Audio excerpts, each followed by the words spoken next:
before the train reached her station.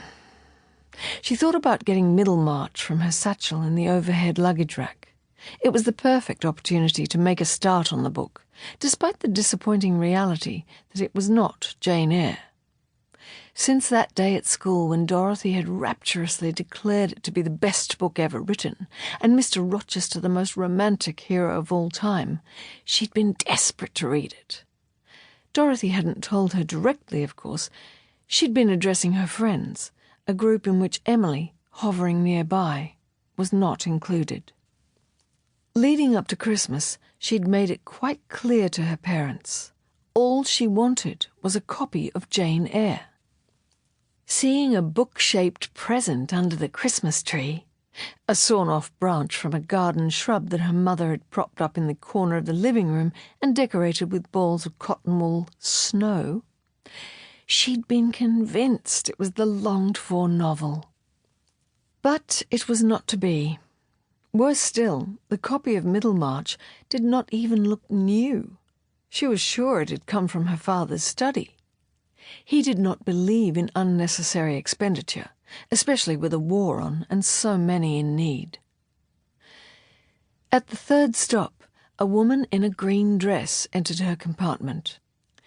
Emily knew the name of the station, even though it was blocked out to confuse the Japs in the event of invasion. To date, no such invasion had occurred, but she had heard Father on the telephone mentioning the possibility to his friend, the very Reverend Eric Simons. Father was only a reverend, and although Emily had never asked him, it sounded like an inferior title. Talking to the very Reverend, her father had muttered the words, "last line of defence." They had an ominous ring. "Would you mind closing the door, dear?" the green dress asked her. "I'm susceptible to draughts." She rose to shut the door, feeling rather put upon, as it was the green dress who had failed to close it properly in the first place.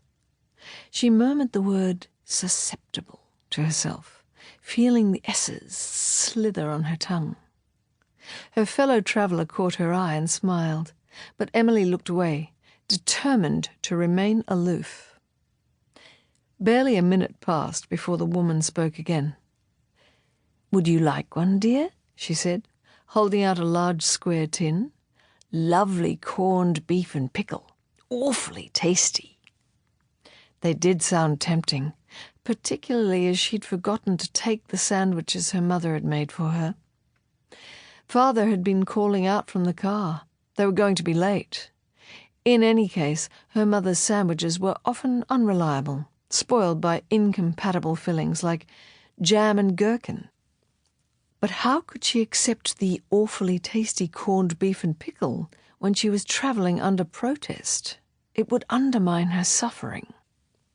Half an hour later, as they approached another station, the woman packed away the tin and prepared to get off.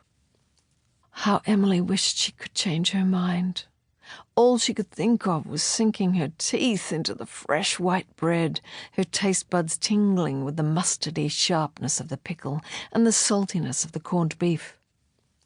But after rejecting the initial offer of sustenance, she didn't have the nerve to ask.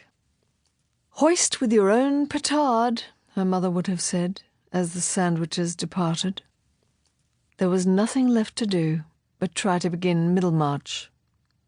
Putting off the moment once again, she gazed out of the window and watched a tractor trundle across a paddock.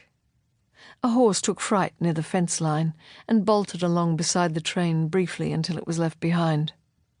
2 boys hung off a gate, waving. Then the paddocks ended and bush took over. Gum trees with their drooping leaves and flashes of red from the bottle brushes. She closed her eyes, listening to the sound of the wheels, the train rushing onwards, delivering her to her fate. George Eliot's masterpiece remained unopened in her satchel when the train pulled up at a small country station some hours later. Emily was the only one to get off, and she had scarcely stepped down onto the platform before the whistle blew and the station master waved the all clear. The station name, Garnock, had not been blocked out, a sign, she thought.